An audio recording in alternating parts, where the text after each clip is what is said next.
נהר קאמו זורם בלב קיוטו, בלב רובע גיון, רובע שבו המלון שלנו, רובע הגיישות, רובע המסעדות, צמוד לנישיקי מרקט, מיקום מושלם, ואפשר לראות את המוני העוברים והחרשים לקראת הערב, חוזרים מהעבודה, יוצאים מהחדרים במלונות למסעדות, לארוחות, גם אנחנו תכף נצא.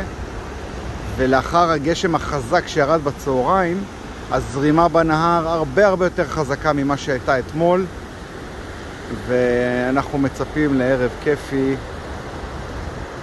הנה ניתן לראות המשך הנהר שבעצם מגיע מהערים שמצפון לקיוטו, ולאורכו טיילת מקסימה שכרגע האוטובוס מסתיר ולא רואים.